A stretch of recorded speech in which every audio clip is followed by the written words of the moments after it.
Hello all.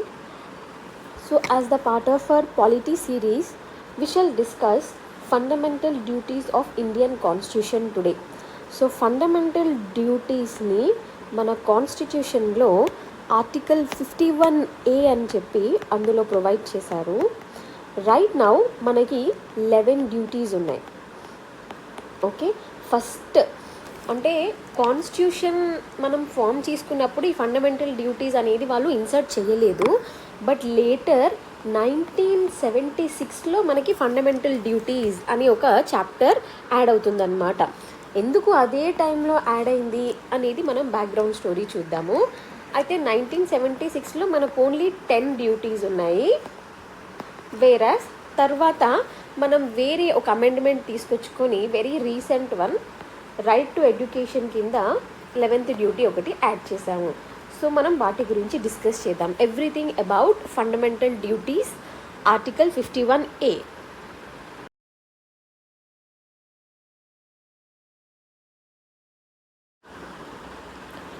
Article 51A చూడండి, ఇవి moral obligations of citizens. అంటే ఏంటంటే మనకి కాన్స్టిట్యూషన్లో ఫండమెంటల్ రైట్స్ అని చెప్పి కొన్ని ప్రొవైడ్ చేశారు కదా, ఫండమెంటల్ రైట్స్. అయితే మనకి రైట్స్ ఎంత ఇంపార్టెంటో రైట్స్ని మనం ఎంజాయ్ చేస్తున్నాం. మనకి కొన్ని పొలిటికల్ రైట్స్ ఉన్నాయి, సోషలిస్ట్ రైట్స్ ఉన్నాయి, ఎకనామిక్ రైట్స్ ఉన్నాయి, ఇవన్నీ ఉన్నాయి. రైట్స్ ఎంజాయ్ చేస్తున్నప్పుడు మనకు కొన్ని డ్యూటీస్ కూడా ఉండాలి కదా యాజ్ సిటిజన్స్. ఇప్పుడు మనకంటూ కొన్ని మోరల్ ఆబ్లిగేషన్స్, కొన్ని డ్యూటీస్ లేవనుకోండి, ఎవరికి నచ్చినట్టు వాళ్ళు బిహేవ్ చేయడము, ఒక కేఓస్, ఒక హార్మనీ ఉండదు, ఒక రెస్పెక్ట్ అనేది మెయింటైన్ అవ్వదు, ఒక డిసిప్లిన్ అనేది ఉండదు.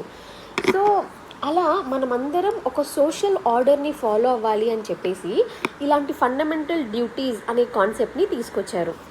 అయితే మనకి ఒరిజినల్ కాన్స్టిట్యూషన్లో ఇవి లేవు అని మనం ఆల్రెడీ డిస్కస్ చేసాం కదా.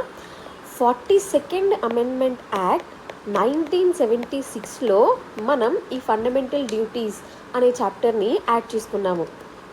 అయితే ఎందుకు అదే టైంలో అంటే చూడండి, మనకి ఇందిరాగాంధీ టైంలో 1975 to 77 ఎమర్జెన్సీ టైం కదా.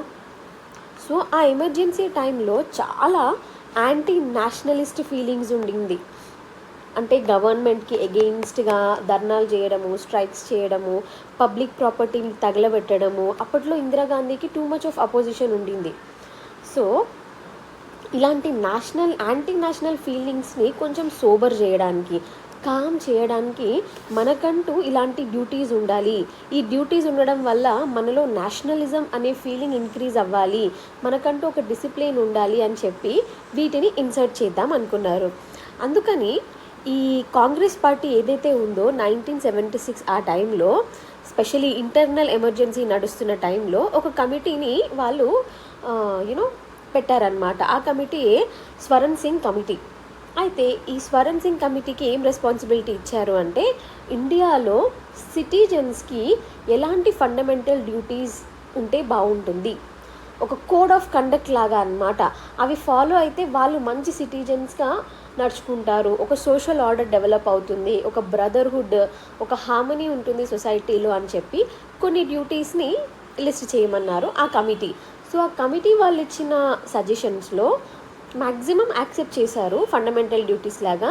కొన్నిటిని ఒమిట్ కూడా చేశారు, కొన్నిటిని ఒప్పుకోలేదు. సో మనం చూద్దాం. సో ఆ ఫండమెంటల్ డ్యూటీస్ని ఆర్టికల్ 51A అని చెప్పి ఇదిలో పార్ట్ 4Aలో పెట్టారనమాట.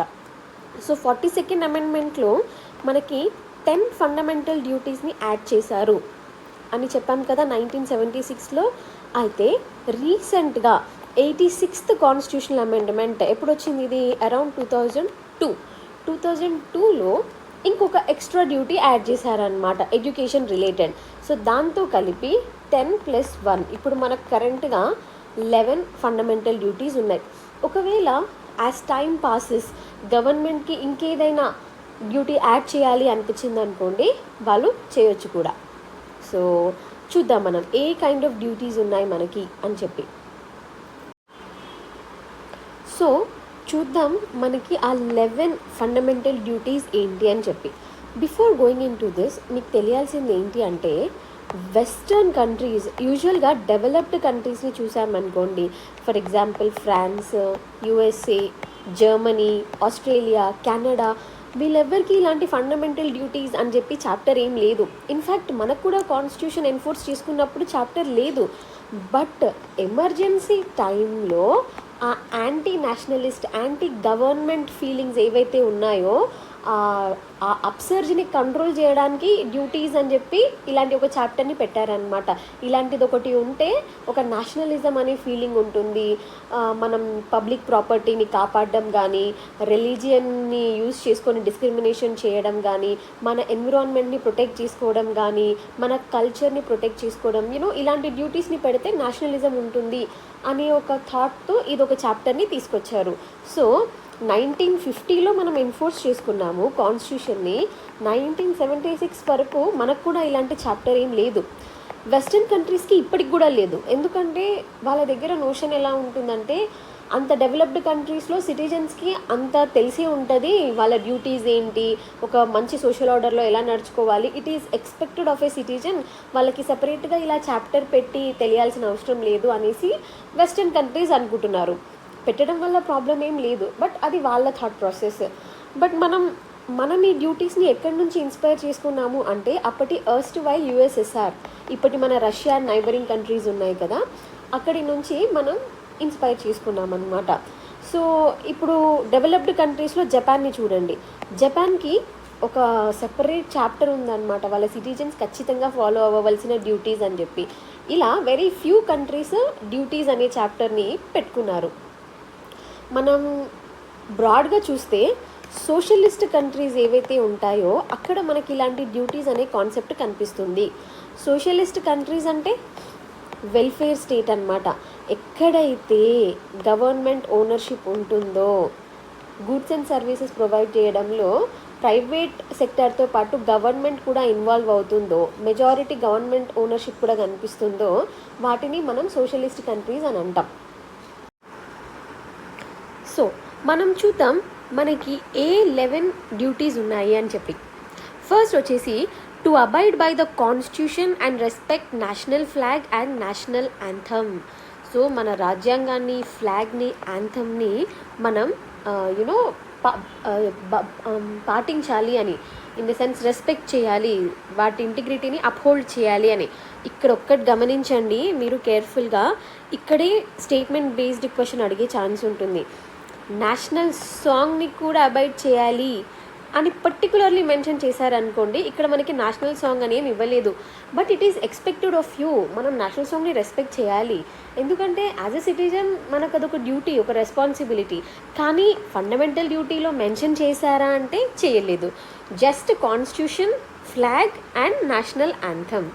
Now to follow the Nobel ideas that inspired the struggle for freedom. అంటే మనకి ఫ్రీడమ్ స్ట్రగుల్ అప్పుడు చాలామంది లీడర్స్ ఉన్నారు కదా, కొంతమంది ఎక్స్ట్రీమిస్ట్, కొంతమంది మోడరేట్, కొంతమంది పెద్దవాళ్ళ దగ్గర నుంచి యంగ్ భగత్ సింగ్ వరకు కూడా, మహాత్మా గాంధీ నుంచి రకరకాల ఐడియల్స్ని, థాట్స్ని వాళ్ళు మనకి డిస్ట్రిబ్యూట్ చేశారు, మనకి చెప్పారు. మనం వాటన్నిటినీ ఆనర్ చేయాలి, ఆ నోబుల్ ఐడియల్స్ని అని చెప్పి. తర్వాత to protect the sovereignty, unity and integrity of India. మన సోవర్నిటీ అంటే ఏంటి? మనం ఒక సెపరేట్ నేషన్ లాగా ఇంటర్నేషనల్ రిలేషన్స్లో యాజ్ ఎ సోవరెన్ కంట్రీగా మనం ఉంటున్నాం. అంటే మన డెసిషన్స్ మనం తీసుకోగలము, మన గవర్నమెంట్ని ఫామ్ చేసుకొని, మనకు ఒక ఎలక్టెడ్ హెడ్ని పెట్టుకొని మన గవర్నెన్స్ని మనం చూసుకుంటాం. దాన్ని సోవర్నిటీ అంటారు, రైట్? మనలోని యూనిటీ ఇన్ డైవర్సిటీ ఏదైతే ఉందో దాన్ని మనం ప్రొటెక్ట్ చేయాలి, మన ఇంటిగ్రిటీని మనం ప్రొటెక్ట్ చేసుకోవాలి. ఓకేనా? Next to render national service when called upon to do so. అంటే ఏంటంటే, ఎప్పుడైనా ఒక యుద్ధపు కండిషన్స్ వచ్చాయి అనుకోండి, ఆర్మీ వాళ్ళు ఎనీవేస్ వాళ్ళు ముందుండి ఫైట్ చేస్తారు, బట్ ఆ ఆర్మీ వాళ్ళకి హెల్ప్ చేయడానికి బేసిక్ ఫుడ్ కానీ, వాళ్ళకి ఏమైనా సర్వీసెస్ ప్రొవైడ్ చేయడం కానీ, కొన్నిసార్లు మనం కూడా వెళ్ళాల్సి వచ్చింది అనుకోండి, కామన్ పీపుల్ మనం రెడీగా ఉండాలి వెళ్ళడానికి. మీకు ఇక్కడ ఒక ఎగ్జాంపుల్ చెప్తాను చూడండి. మనం సౌత్ కొరియా, చైనా అలాంటి కంట్రీస్ని తీసుకుంటే, స్పెషల్లీ సౌత్ కొరియాలో కంపల్సరీ 2 years మిలిటరీ సర్వీస్ అనే రూల్ ఉంటుంది తెలుసా వాళ్ళకి. ఎంత రిచ్ పర్సన్ అయినా, పువర్ అయినా, అసలు ఇర్రెస్పెక్టివ్ ఆఫ్ ది బ్యాక్గ్రౌండ్ ఖచ్చితంగా 2 years మిలిటరీ ట్రైనింగ్ తీసుకోవాలి. సో దట్ ఎనీ టైం వాళ్ళకి నార్త్ కొరియా పైననే ఉంది కదా, ఎప్పుడైనా యుద్ధం వాళ్ళు ప్రకటించారనుకోండి మొత్తం కంట్రీ అంతా రెడీగా ఉండాలి అని చెప్పేసి. ఇక్కడ మెన్ గురించి మాట్లాడుతున్నాను నేను. మెన్కి ఇలాంటి రూల్ ఉందన్నమాట. ఇప్పుడు మీకు బీటీఎస్ ఎంత ఫేమసో తెలుసు కదా, ఎంత రిచ్ బ్యాండ్, ఎంత ఫేమస్ ఆర్మీ, అంత ఫేమస్ బ్యాండ్ కదా అది. ఈవెన్ వాళ్ళైనా సరే ఈ కంపల్సరీ మిలిటరీ ట్రైనింగ్ అండర్గో అవ్వాల్సిందే. వాళ్ళు టూ మచ్ క్రోర్స్ ఉన్నాయి, మేము డబ్బులు ఇస్తాము, వీఆర్ టూ బిజీ, మేము చేయలేము, అలాంటిది ఎక్సెప్షన్ లేదు. ఓకేనా? సో మనకి అలాంటి కంపల్సరీ ఆబ్లిగేషన్ లేదు, కానీ ఇట్ ఈస్ ఎక్స్పెక్టెడ్. ఎప్పుడైనా అవసరం వస్తే నేషనల్ సర్వీస్ మనం వెళ్ళి ఇవ్వాలి అని చెప్పి. తర్వాత foster unity, reject degrading behaviours. అంటే మనం we have to promote the common spirit of brotherhood. Brotherhood అంటే ఏంటి? బాయి బాయి ఫీలింగ్ అనమాట. మన దగ్గర ఇన్ని రకాల రిలీజియన్స్, ఎథ్నిసిటీస్, లాంగ్వేజెస్, ట్రైబ్స్ ఇన్ని ఉన్నాయి, బట్ మనం అందరం ఒక బ్రదర్హుడ్ అనే ఫీలింగ్లో ఉండాలి. నువ్వు నేను సేమ్, నీకు హెల్ప్ కావాలంటే నేను చేస్తాను, రేపటి నాడు నాకు అవసరమైతే ఐ ఎక్స్పెక్ట్ నువ్వు కూడా నాకు చేస్తావని, అండ్ మనం హార్మనీలో ఉందాం. ఇదొకటి. ఇంకొకటి ఇక్కడ డీగ్రేడింగ్ బిహేవియర్స్ అంటున్నారు చూడండి. ఇదేంటంటే to renounce practices derogatory to the dignity of women. So మనం విమెన్ని రెస్పెక్ట్ చేస్తూ మన నడవడిక ఉండాలి. బికాజ్ మన కేర్ ఎకానమీ అనేది స్టార్ట్ అయ్యేదే విమెన్ నుంచి, లవ్ పంచడం అనేది స్టార్ట్ అయ్యేదే విమెన్ నుంచి కదా. ఇప్పుడు దీనికి ఒక ఎగ్జాంపుల్ ఇస్తాను. మన పబ్లిక్ సర్వీస్, మన బస్సులు ఉన్నాయి కదా, మెట్రోలో కానీ బస్సులో కానీ. మెట్రోలో అయితే ఫస్ట్ 2 compartments ఎక్స్క్లూజివ్లీ గర్ల్స్కే ఇస్తారు. చూడండి, ఇంతమంది అబ్బాయిల మధ్యలో ఒకరిద్దరు అమ్మాయిలు ఉన్నారనుకోండి, కొంతమంది అడ్వాంటేజ్ తీసుకుంటారు, వాళ్ళని అనవసరంగా టచ్ చేయడము, మాల్ ఇంటెన్షన్తో వాళ్ళని ముట్టుకోవడము, యూనో ఏదైనా. అండ్ మన బస్సెస్లో కూడా కొన్ని సీట్స్ని వాళ్ళకి రిజర్వ్ చేసి పెడతారు, ఎందుకంటే వాళ్ళకి మెన్స్ట్రువల్ ప్రాబ్లమ్స్ ఉంటాయి, ప్రెగ్నెంట్ విమెన్ ఉంటారు, వాళ్ళందరికీ రెస్ట్ అవసరం, చాలా పని చేసి ఉంటారు కదా. సో మన ప్రాక్టీసెస్ ఎలా ఉండాలి అంటే విమెన్ని రెస్పెక్ట్ చేస్తున్నట్టు, ఆమెని అవమానిస్తున్నట్టు కాదు. అది కూడా ఒక ఫండమెంటల్ డ్యూటీనే. తర్వాత to preserve the rich heritage of countries culture. మనకి ఎంత మంచి హెరిటేజ్ ఉంది. మన ఇండస్ వ్యాలీ, హరప్పన్ టైమ్స్ నుంచి చూసుకుంటే ఎన్నో రకాల కల్చర్స్, వేదిక్ టైంలో ఉన్న ప్రాక్టీసెస్, మనం ఆచారాలు, విధి విధానాలు ఎన్నో ఫాలో అవుతుంటాం కదా. వాటి వల్లనే మనకి ఇండియా అనే ఒక ఐడెంటిటీ, మన దగ్గర ఉన్న కల్చర్కి ఒక ఫేమస్ నోషన్ అనేది వచ్చింది. దాన్ని మనం ఎప్పుడూ ప్రిజర్వ్ చేసుకోవాలి. తర్వాత to protect national environment including forest, lakes, wild life, ఇవన్నీ మనకి చుట్టుపక్కల ఏదైతే మన నేచర్, మన ప్రకృతి ప్రొవైడ్ చేసిన గిఫ్ట్స్ ఉన్నాయో, ఫారెస్ట్ దగ్గర నుంచి ఫౌనా, ఫ్లోరా, యానిమల్స్, బర్డ్స్ ఏదైనా సరే అన్నిటికీ మనం కైండ్నెస్, కంపాషన్ చూపించాలి, వాటిని ప్రొటెక్ట్ చేసుకోవాలి. తర్వాత to develop scientific temper, humanism and spirit of reform and enquiry. To develop scientific temper అంటే ఏంటంటే, ఇప్పుడు మనం చిన్నప్పుడు స్కూల్లో చదువుకున్నాము, మనది రోట్ లెర్నింగ్ ఉండేది. మార్క్స్ కోసం 99 మార్క్స్ రావాలని చెప్పి బుక్లో ఏది ఉంటే అది బట్టి కొట్టేసి అది అలాగే రీప్రొడ్యూస్ చేసి మార్క్స్ తెచ్చుకునే వాళ్ళం, ర్యాంక్స్ తెచ్చుకునే వాళ్ళం. బట్ సైంటిఫిక్ టెంపర్ అంటే ఏంటంటే, ఒక విషయాన్ని మనం చదివినప్పుడు దాని వెనకాల అసలు అది ఎందుకు జరిగింది, దాని సిగ్నిఫికెన్స్ ఏంటి, దాని ప్రాక్టికల్ అప్లికబిలిటీ ఏంటి అని తెలుసుకోగలగడం సైంటిఫిక్ టెంపర్ అన్నమాట. ఇప్పటిదాకా మనకి స్కూల్ ఎడ్యుకేషన్లో ఇది మనం ఎప్పుడూ డెవలప్ చేసుకోలేదు. మన స్కూలింగ్ సిస్టమ్స్ కూడా అట్లా లేవు. కానీ రీసెంట్గా నేషనల్ ఎడ్యుకేషన్ పాలసీ అని ఒకటి తీసుకొచ్చారు చూసారా, దాంట్లో ఈ సైంటిఫిక్ టెంపర్ని డెవలప్ చేయడానికి చాలా ప్రాక్టీసెస్, ఇన్నోవేటివ్ ప్రాక్టీసెస్ తీసుకొచ్చారు.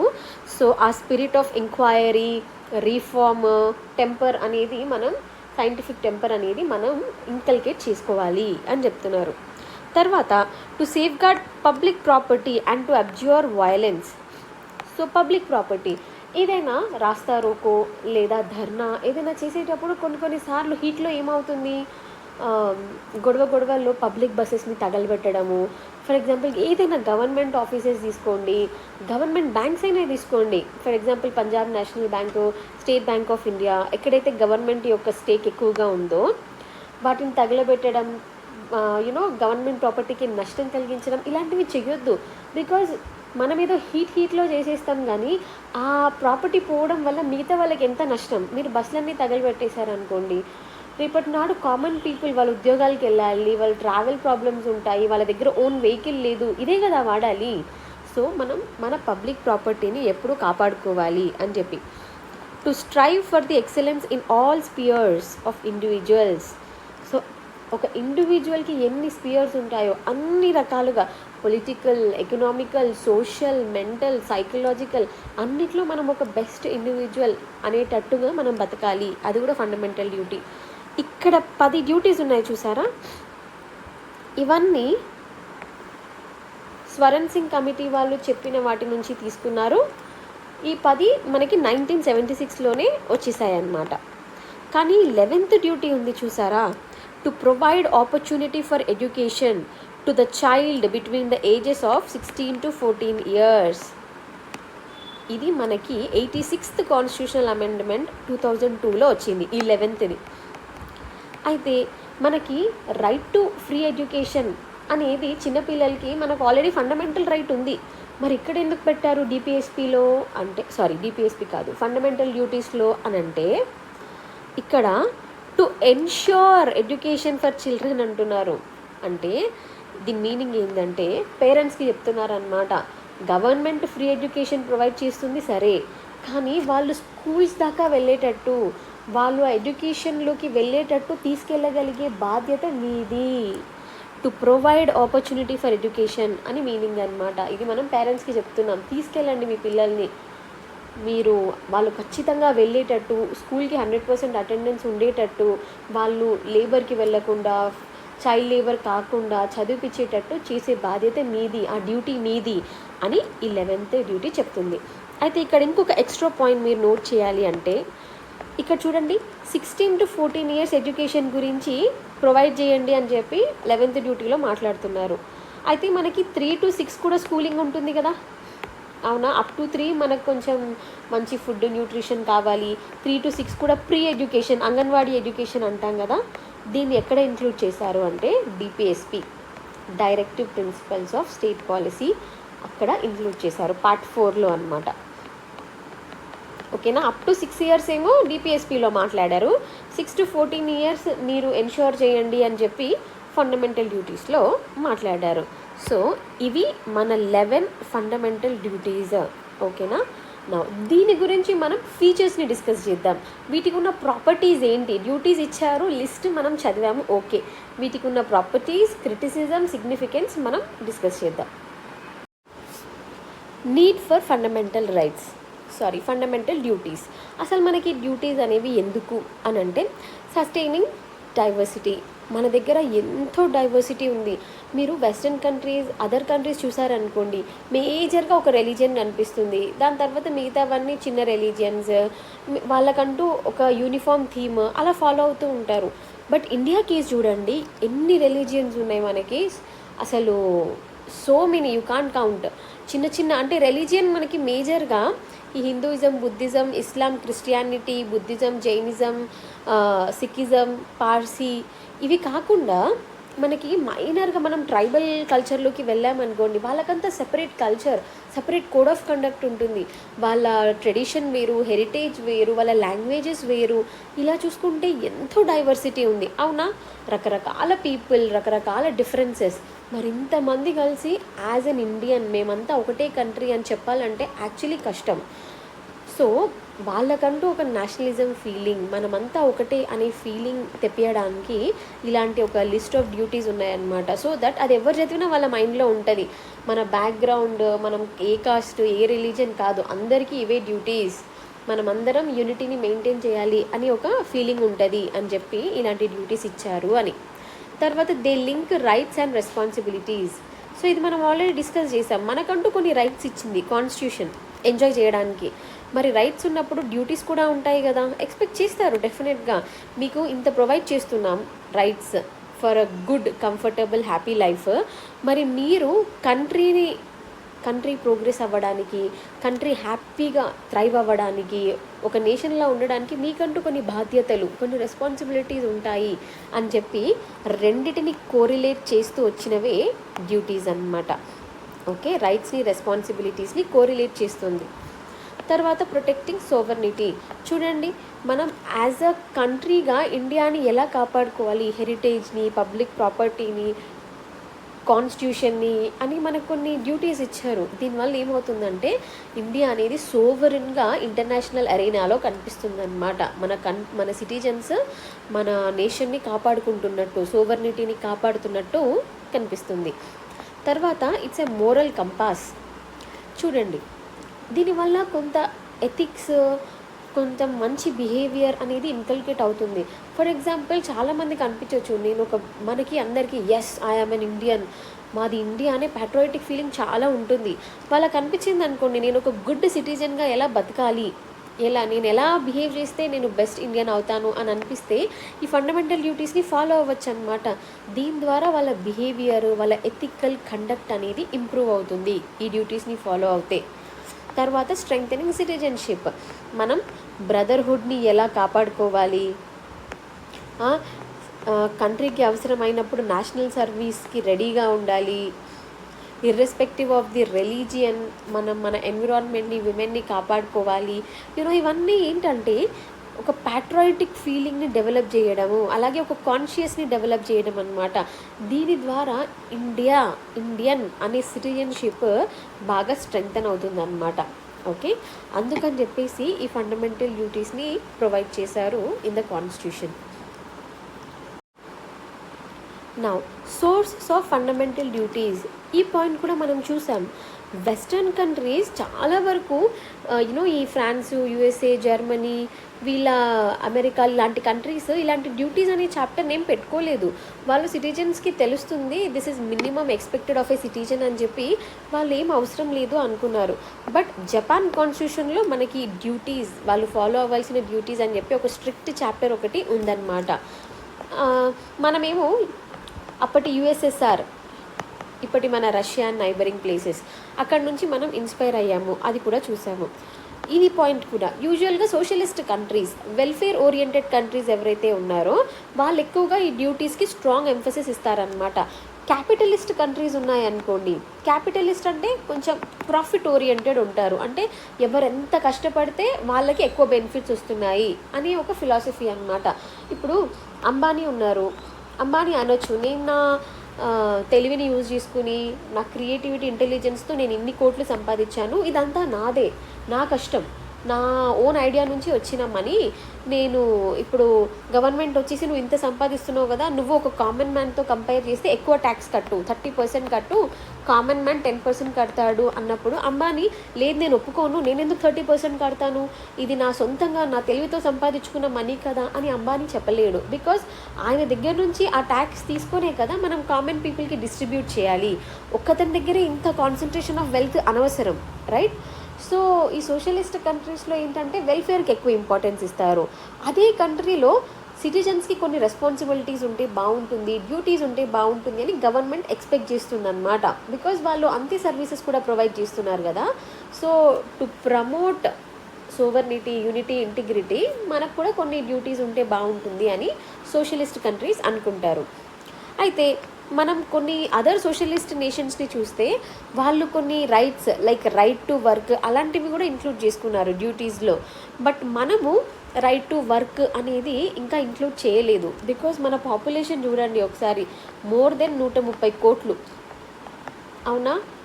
ఇంతమందికి రైట్ టు వర్క్ అంటే ప్రతి అడల్ట్కి వర్క్ ఖచ్చితంగా దొరుకుతుంది ఇండియాలో అని ఒకటి పెట్టారనుకోండి, అప్పుడు దాన్ని లీగల్గా ఎన్ఫోర్స్ చేయాల్సి వస్తుంది. అప్పుడు ఏమవుతుంది, అందరూ వచ్చి అడుగుతూ ఉంటారు, కోర్ట్స్కి వెళ్తూ ఉంటారు, గవర్నమెంట్ని క్రిటిసైజ్ చేస్తుంటారు, మాకు రైట్ టు వర్క్ ఉంది కదా, ఖచ్చితంగా మేమేం ఎఫర్ట్ పెట్టాము, మేము 18 years రాగానే మాకు ఏదో ఒక జాబ్ ఇవ్వాల్సిన బాధ్యత మీదే, సో ఇవ్వండి అని రేపు అందరూ అడల్ట్స్ వచ్చి అడిగారు అనుకోండి, ఎక్కడ దొరుకుతాయి అన్ని జాబ్స్, ఎక్కడ ఉంటాయి అన్ని ఫండ్స్?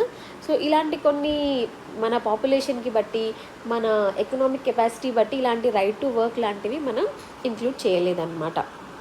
అయితే ఇక్కడే మీకు ఒక బ్యాక్గ్రౌండ్ స్టోరీలో ఇంట్రెస్టింగ్గా extra points for the exam ఏంటంటే, ఈ స్వరణ్ సింగ్ కమిటీ వాళ్ళు ఒక లిస్ట్ ప్రిపేర్ చేశారు, దాని నుంచి మనం డ్యూటీస్ అనే చాప్టర్ని తెచ్చుకున్నాం. ఓకే, అయితే స్వరణ్ సింగ్ వాళ్ళు ఇది కూడా చెప్పారు ఏంటంటే, ఒకవేళ ఈ డ్యూటీస్ని ఫాలో అవ్వకపోతే నాన్ కంప్లయన్స్, డ్యూటీస్ని ఫాలో అవ్వకపోతే పెనాల్టీ వేయండి అని ఒక పాయింట్ చెప్పారు. ఎవరు? ఆ స్వరణ్ సింగ్ కమిటీ వాళ్ళు ఇచ్చిన సజెషన్స్లో. అంటే డ్యూటీస్ని ఫాలో అవ్వకపోతే సిటిజన్స్కి పెనాల్టీ ఉండాలి, పనిష్మెంట్ ఉండాలి అని చెప్పేసి. అలాంటి పనిష్మెంట్ ఇచ్చినప్పుడు, అలాంటి పెనాల్టీ ఇచ్చినప్పుడు ఏ కోర్టు క్వశ్చన్ చేయకూడదు. అంటే ఇమ్యూన్ ఫ్రమ్ జ్యుడిషియల్ రివ్యూ అని చెప్పారు ఆ కమిటీ వాళ్ళు. తర్వాత ట్యాక్సెస్ కట్టడం అనేది కూడా ఒక డ్యూటీ లాగా పెట్టాలి అని వాళ్ళు సజెస్ట్ చేశారు. ఓకే, ఇలాంటి కొన్ని రైట్ టు ఓట్ డ్యూటీ లాగా పెట్టాలి అని సజెస్ట్ చేశారు. కానీ అప్పటి గవర్నమెంట్ వీటిని ఒప్పుకోలేదు. అయితే అప్పటి గవర్నమెంట్ ఎవరు? 1976లో కాంగ్రెస్ పార్టీ, ఇందిరాగాంధీ కదా. ఆల్రెడీ ఒక ఎమర్జెన్సీ వచ్చింది, ఆమె మీద ఇందిరాగాంధీ గవర్నమెంట్ మీద ఫుల్ బ్యాక్లాష్ ఉంది, చాలా ధర్నాలు గొడవలు జరుగుతున్నాయి. ఒక నేషనలిజం అనే ఫీలింగ్ని తీసుకురావడానికి ఇలాంటి డ్యూటీస్ని ప్రొవైడ్ చేశారు.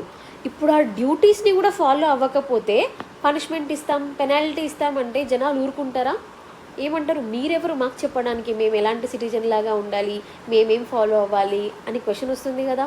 మళ్ళీ గొడవలు అవుతాయి కదా. మళ్ళీ అలా పెనాల్టీ ఇస్తే ఏ కోర్టుకి వెళ్ళకూడదంట, మనం కోర్టుకి వెళ్ళి గ్రీవియన్స్ రిడ్రెసల్ చేయలేమంట. అప్పుడు ఇంకా పెద్ద గొడవలు అవుతాయి. అవునా? ఇదేంటంటే మనం కొన్ని ఇంపోజ్ చేస్తున్నట్టు కండిషన్స్ని, మీరు ఇవన్నీ ఫాలో అవ్వండి లేకపోతే మీకు పనిష్మెంట్ ఉంటుంది, పెనాల్టీ కట్టాలి ఇంత అంటే ఎవరైనా సిటిజన్స్ వింటారా? బట్ మనం కొన్ని డ్యూటీస్ ఇచ్చి మనందరం మంచి సిటిజన్స్గా ఉండడానికి ఇవి మనం ఫాలో అవుదాం, అందరం ఫాలో అవుదాం అని ఒక చాప్టర్ లాగా పెడితే అప్పుడు ఎస్ డెఫినెట్గా ఫాలో అవుతారు. బికాజ్ ఎవరికైనా సరే మన కంట్రీ బాగుండాలి, ప్యాట్రియాటిజం అనే ఫీలింగ్ ఉంటుంది. బట్ ఇలాంటి కండిషన్స్ని ఇంపోజ్ చేస్తే మాత్రం ఎవరికైనా రూల్స్ బ్రేక్ చేయాలని అనిపిస్తుంది. తర్వాత ట్యాక్సెస్ కట్టడం కూడా డ్యూటీగా పెడితే బాగుంటుంది అని కమిటీ ఫీల్ అయ్యారు. బట్ ఇందిరాగాంధీ గవర్నమెంట్ ఒప్పుకోలేదన్నమాట. ఒప్పుకోలేదు కదా అని చెప్పి మీరు ట్యాక్సెస్ కట్టకపోయినా ఓకే కాదు, ఇట్ ఈజ్ మ్యాండేటరీ. ఒకవేళ ట్యాక్స్ కట్టకపోతే ఏమవుతుంది? ఐటీ డిపార్ట్మెంట్ ఇంటికి వస్తారు, చెక్ చేస్తారు, ఎంత ట్యాక్స్ కట్టలేదో దాని మీద ఆమె అమౌంట్ అడుగుతారు, ఫైన్ అడుగుతారు, మీరు కట్టలేకపోతే జైలుకి పంపిస్తారు. సో ఐటీ డిపార్ట్మెంట్ చేసే పని అది చేస్తుంది. మీరు మీ ఇన్కమ్ బట్టి ఖచ్చితంగా ట్యాక్స్ కట్టాలి, మ్యాండేటరీ అది. బట్ దాన్ని డ్యూటీగా పెట్టాల్సిన అవసరం లేదు అని అప్పటి గవర్నమెంట్ అనుకుందనమాట. తర్వాత రైట్ టు ఓట్, దీన్ని కూడా డ్యూటీగా అవసరం లేదు అని వాళ్ళు అనుకున్నారు. ఇది ఒక background story. Next, enforcement of fundamental duties. ఇక్కడ మనకి ఇంపార్టెంట్ పాయింట్ ఒకటి రీఇటరేట్ చేయవలసింది ఏంటి అంటే లీగల్ ఆబ్లిగేషన్స్. ఇప్పుడు మనకి ఫండమెంటల్ రైట్స్ అనే ఒక ఇంపార్టెంట్ చాప్టర్ ఉంది. ఇది మనం ఆల్రెడీ డిస్కస్ చేస్తాం ఆర్టికల్ 14 అప్పుడు. ఏంటది? ఫండమెంటల్ రైట్స్ మీకు ఏవేవైతే ప్రొవైడ్ చేశారో ఆర్టికల్ 12 to 35, ఇందులో ఏ రైట్ మీకు దక్కకపోయినా డైరెక్ట్గా మీరు కోర్ట్స్కి వెళ్ళొచ్చు, హైకోర్టుకి వెళ్ళొచ్చు, లేదా మీకు డైరెక్ట్గా సుప్రీంకోర్టుకే వెళ్దాం, అంత పెద్ద కోర్టులో న్యాయం దొరుకుతుంది అని అనిపిస్తే సుప్రీంకోర్టుకి కూడా వెళ్ళొచ్చు. మీరు అక్కడికి వెళ్తే ఖచ్చితంగా సుప్రీంకోర్టు అయితే మీ కేసుని కాదనకూడదు. ఎందుకంటే మీరు ఫండమెంటల్ రైట్ పోయింది అనే ఇష్యూ మీద వచ్చారు కదా, ఆ కేసుని తీసుకుంటారు, దాని గురించి డిస్కస్ చేస్తారనమాట. సో ఫండమెంటల్ రైట్స్కి అంత ఇంపార్టెన్స్ ఇచ్చారు. They are directly enforceable by courts. అవునా? డైరెక్ట్గా కోర్ట్స్కి వెళ్ళిపోవచ్చు. కానీ ఫండమెంటల్ డ్యూటీస్, ఇప్పుడు వేరే వాళ్ళ వల్ల మీకు ప్రాబ్లం అయిందనుకోండి, నా ఫండమెంటల్ డ్యూటీ హాని జరిగింది, నా ఫండమెంటల్ డ్యూటీ వయలేట్ అయింది అని చెప్పి మీరు డైరెక్ట్గా కోర్ట్స్కి వెళ్ళలేరు. గవర్నమెంట్ మాకు ఇది ప్రొవైడ్ చేయట్లేదు అని చెప్పి డైరెక్ట్గా కోర్ట్స్కి వెళ్ళలేరు. అయితే ఫండమెంటల్ డ్యూటీస్ని ఎన్ఫోర్స్ చేయాలి అంటే ఏం చేయాలంటే పార్లమెంట్ వాళ్ళు ఒక లా తీసుకురావచ్చు, లా తీసుకొచ్చి దాన్ని ఎన్ఫోర్స్ చేయవచ్చు. ఓకేనా? అప్పుడు లీగల్ ఆబ్లిగేషన్ ఉంటుంది. ఒక చట్టం తీసుకొస్తారు, ఆ చట్టంలో ఆ పర్టిక్యులర్ ఫండమెంటల్ డ్యూటీ సాటిస్ఫై అయ్యేటట్టు చూస్తారు. ఒకవేళ అక్కడ సాటిస్ఫై అవ్వకపోతే దాని పెనాల్టీస్ కూడా ఆ లాలోనే మెన్షన్ చేస్తారనమాట. ఆ లా తగ్గట్టు పనిష్మెంట్ కూడా వస్తుంది. అంతేగాని డైరెక్ట్గా మనం కోర్ట్స్కి వెళ్ళిపోయి నా ఫండమెంటల్ డ్యూటీ వయలేట్ అయింది అని చెప్పి అలా మనం వెళ్ళలేమన్నమాట. ఫర్ ఎగ్జాంపుల్, ఇప్పుడు మనకి ఫస్ట్ ఏముండింది? To respect, uphold constitution, national anthem, national flag అని ఉంది కదా. ఇప్పుడు మనం నేషనల్ ఫ్లాగ్, మనకు ఒక ఫ్లాగ్ కోడ్ 2002 అని చెప్పేసి నేషనల్ ఫ్లాగ్ కోడ్ ఒకటి ఉంది. ఈ నేషనల్ ఫ్లాగ్ని అవమానించిన, లైక్ మనం కావాలని కిందేసి దాన్ని అంటే అవమానించడం, రెస్పెక్ట్ చేయకపోవడం. కొన్నిసార్లు మీరు చూస్తారా అడ్వర్టైజ్మెంట్లో అమ్మాయిలు నేషనల్ ఫ్లాగ్ని చుట్టేసుకోవడము, చాలా ఇబ్బందికరంగా డ్రెస్ వేసుకోవడం. దీన్ని ఏంటంటే ఫ్లాగ్ని అవమానించడం. దానికంటూ ఒక నేషనల్ ఫ్లాగ్ కోడ్ అనేసి మనకొకటి ఉంది. ఆ కోడ్ కింద వాళ్ళని పనిష్ చేస్తారనమాట. సో ఇక్కడ ఏమర్థమైంది మీకు? ఫండమెంటల్ డ్యూటీ అనేది సాటిస్ఫై అయింది. అక్కడ ఫ్లాగ్ని రెస్పెక్ట్ చేయాలి, లేకపోతే మీకు పనిష్మెంట్ ఉంటుంది అని ఒక ఫ్లాగ్ కోడ్ అనే చట్టంని తీసుకొచ్చారు కదా. ఆ చట్టం కింద పనిష్మెంట్ ఉంటుంది అనమాట. దెన్ కోర్ట్స్కి వెళ్ళొచ్చు. అంతేగాని డైరెక్ట్గా మనం కోర్ట్స్కి వెళ్ళలేము. తర్వాత penalties. Parliament can impose penalties through legislation. ఇప్పుడే చెప్పాను కదా, లెజిస్లేషన్ అంటే చట్టాలను తీసుకురావడం, లాస్ని తీసుకురావడం. ఆ లా ప్రకారం అక్కడ ఫండమెంటల్ డ్యూటీని మీరు వయలేట్ చేస్తున్నారు అనుకోండి. ఫర్ ఎగ్జాంపుల్ బస్సుల్ని తగలబెడుతున్నారు, అది పబ్లిక్ ప్రాపర్టీని పాడు చేయడమే కదా. మీరు ఫారెస్ట్లని మీ దగ్గర ఉన్న కొంత ట్రైబల్ పీపుల్ ఉన్నారు, వాళ్ళ ఒక ఆర్డర్ లేకుండా అన్యాయంగా ఫారెస్ట్ మొత్తం క్లియర్ చేసుకుంటూ వెళ్ళిపోతున్నారు, తగలబెట్టుకుంటూ వెళ్ళిపోతున్నారు. లేక్స్ని పాడు చేస్తున్నాం మనం, ప్లాస్టిక్ డంప్ చేసి, చెత్త డంప్ చేసి. ఇక్కడ మనకు కొన్ని చట్టాలు ఉంటాయన్నమాట. ఆ చట్టం కింద మనం వైలేట్ చేసినప్పుడు మనకి డెఫినెట్గా పెనాల్టీస్ ఉంటాయి కదా. సో అవి మనకి ఒక చట్టాల నుంచి వస్తున్నాయి. అంతేగాని డైరెక్ట్గా మనం చట్టం లేకపోయినా సరే కోర్టుకి వెళ్ళిపోయి నా డ్యూటీ కోసం నేను ఫైట్ చేస్తాను అంటే అలాంటి ఎన్ఫోర్సబుల్ మనకి లేదు. Okay, non enforceable by court writs. ఇప్పటిదాకా మనం డిస్కస్ చేస్తుంది ఇదే. మనం రిట్ జ్యూరిస్డిక్షన్ డిస్కస్ చేసాం కదా. మీ ఫండమెంటల్ రైట్స్ మీ వైలేట్ అయినప్పుడు మనకి habeas corpus, mandamus, prohibition, certiorari, quo warranto అని చెప్పి కొన్ని రిట్స్ ఉన్నాయి. ఆ రిట్స్ ఎవరు ఇష్యూ చేస్తారు? కోర్ట్స్ ఇష్యూ చేస్తారు. మీరు డైరెక్ట్గా మీకు వైలేట్ అయితే వెళ్తారు, కోర్ట్స్ని అడుగుతారు, కోర్ట్ ఇష్యూ చేస్తుంది. కానీ ఫండమెంటల్ డ్యూటీస్లో అలా కాదు, మనకి కోర్ట్స్ ఎన్ఫోర్స్ చేయవు డైరెక్ట్గా. Now, next, vital guidance to provide understanding of constitutional and legal matters. For example, మీకు దీనికి బెస్ట్ ఎగ్జాంపుల్ చెప్తాను చూడండి. అగైన్ మనం ఇంకొక స్టోరీని డిస్కస్ చేద్దాం ఇక్కడ. ఇప్పుడు ఫండమెంటల్ డ్యూటీస్ కోసం స్వరణ్ సింగ్ కమిటీ వాళ్ళు రికమెండేషన్స్ ఇచ్చారు కదా. దాని తర్వాత ఆఫ్టర్ మెనీ ఇయర్స్ 1999లో వర్మ కమిటీ అని ఇంకొక కమిటీని పెట్టారనమాట. ఈ కమిటీ ఫండమెంటల్ డ్యూటీస్ మీద పనిచేసింది. వాళ్ళు ఇచ్చిన అబ్జర్వేషన్స్ ఏంటంటే, ఇప్పుడు ఫండమెంటల్ డ్యూటీస్ కోసం మనము ఇట్లా చట్టాలు తీసుకురావచ్చు, లెజిస్లేషన్స్ తీసుకురావచ్చు, దాని నుంచి ఆ ఫండమెంటల్ డ్యూటీ సాటిస్ఫై అయ్యేటట్టు చూడొచ్చు అని చెప్పి. అవి ఎలాంటివి అంటే, ఇందాకనే మనం ఫ్లాగ్ కోడ్ ఒకటి డిస్కస్ చేసాం కదా. ఒకవేళ ఫ్లాగ్ని మనం అవమానిస్తే ఫ్లాగ్ కోడ్ కింద మనకి పెనాల్టీస్ ఉంటాయి. తర్వాత ఇదే ఏ యాక్ట్ కింద వచ్చింది అంటే, the prevention of insults to national honour act. అంటే దీని కింద మనం కాన్స్టిట్యూషన్ని, ఫ్లాగ్ని, యాంథమ్ని అవమానించామనుకోండి మనకి పెనాల్టీస్ ఉంటాయి. అలాగే మనకి ఇండియాలో రకరకాల క్రిమినల్ లాస్ ఉన్నాయి. మనకి ఐపీసీ ఉంది, ఇండియన్ పీనల్ కోడ్. దీని కింద చాలా క్రైమ్స్కి మనకి పనిష్మెంట్స్ ఉంటాయి. విమెన్ని మనం అవమానించిన, డిగ్రేడ్ చేసిన, ఎన్విరాన్మెంట్ని ప్రొటెక్ట్ చేసుకోకపోయినా, క్రిమినల్ ఇన్ నేచర్ ఏవైనా సరే. ఫర్ ఎగ్జాంపుల్ మనం యానిమల్ ట్రాఫికింగ్ చేసామనుకోండి, అన్యాయంగా స్మగ్లింగ్ చేయడము, ఇవన్నీ కొంచెం క్రిమినల్ ఇన్ నేచర్ కదా. దాని కింద మనకు పనిష్మెంట్స్ ఉన్నాయి కదా. వేటిని సాటిస్ఫై చేస్తున్నాయి? ఇండైరెక్ట్గా అవి ఫండమెంటల్ డ్యూటీస్ని సాటిస్ఫై చేస్తున్నాయి కదా, అవునా. తర్వాత మనకి protection of civil rights act. దీన్ని ఏమంటాం మనం? Right against untouchability. మనకి సొసైటీలో అన్టచబిలిటీ కింద హయ్యర్ కాస్ట్ వాళ్ళు లోవర్ కాస్ట్ వాళ్ళని అవమానించడము, సేమ్ ప్లేస్లో ఉండకపోవడము, సేమ్ వాటర్ షేర్ చేసుకోకపోవడం, ఇవన్నీ ఒకప్పటి నుంచి ఉన్నాయి.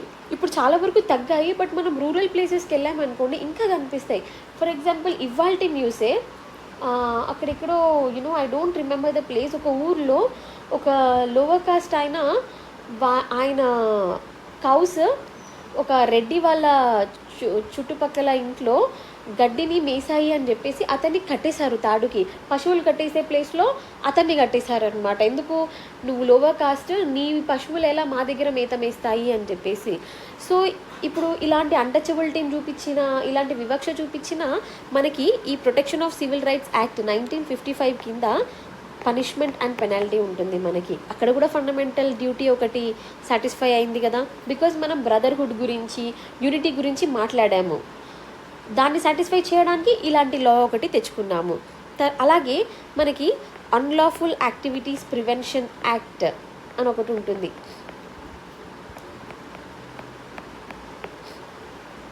దీని ద్వారా కూడా తర్వాత మనకి రిప్రజెంటేషన్ ఆఫ్ పీపుల్స్ యాక్ట్ అంటే ఏంటి, ఇప్పుడు మనం ఎలక్షన్స్ అప్పుడు ఎవరైతే పొలిటీషియన్స్ ఓట్లు అడగడానికి వస్తారు కదా జనాల దగ్గరికి, ఒక రిలీజియన్ని బేస్ చేసుకుని రిలీజియన్ పేరు మీద చూడండి, మీరు నన్ను గెలిపిస్తే మన రిలీజియన్కి నేను ఇది చేస్తా, అది చేస్తాను, నేను కూడా మీ రిలీజియన్కి సంబంధించిన వాడిని, మనది ఈ రిలీజియన్ గొప్పది, నాకు ఓట్లు వేయండి, ఇలా రిలీజియన్ బేస్డ్ ఓట్స్ అడిగారనుకోండి అతన్ని డిస్క్వాలిఫై చేసేస్తారు.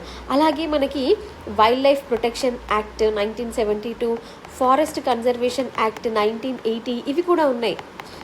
వీటిలో ఏంటి, వైల్డ్ లైఫ్ ప్రొటెక్షన్ యాక్ట్ యానిమల్స్ని మనం ఇల్లీగల్గా స్మగ్లింగ్ చేసినా, ట్రాఫికింగ్ చేసినా, ఫారెస్ట్లను ఇష్టం వచ్చినట్టు డిగ్రేడ్ చేసుకుంటూ పాడు చేసినా మనకంటూ పెనాల్టీస్ అండ్ పనిష్మెంట్స్ ఉంటాయి.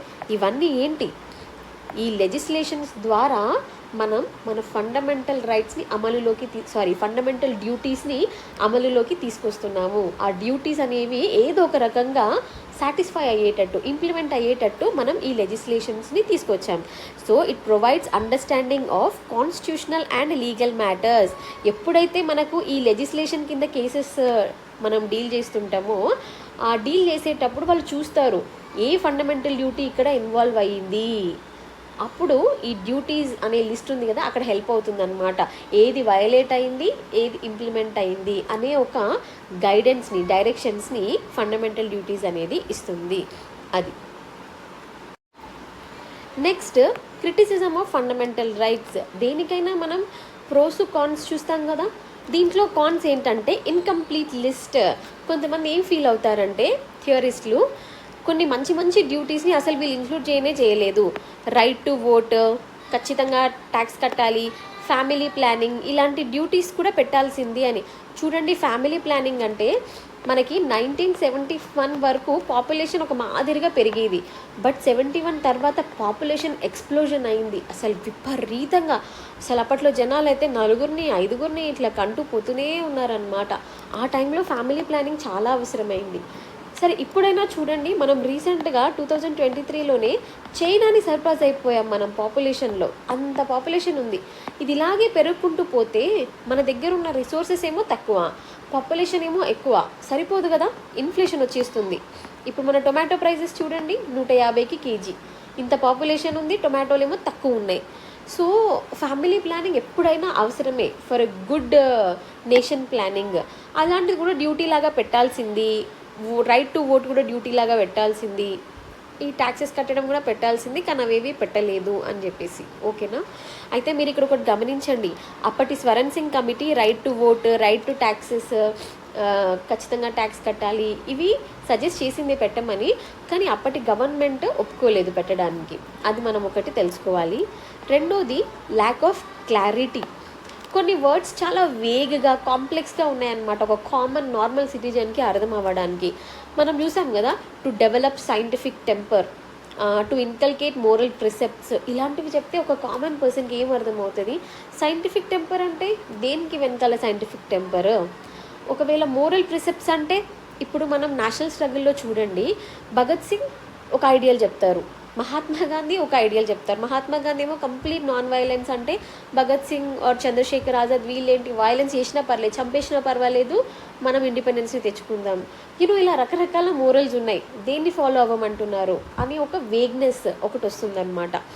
తర్వాత నాన్ జస్టిసియబుల్, ఇప్పుడే డిస్కస్ చేశాం కదా, ఫండమెంటల్ రైట్స్ లాగా డైరెక్ట్గా కోర్టుకి వెళ్ళి మనం జస్టిసియబుల్ చేసుకోగలమా డ్యూటీస్ని?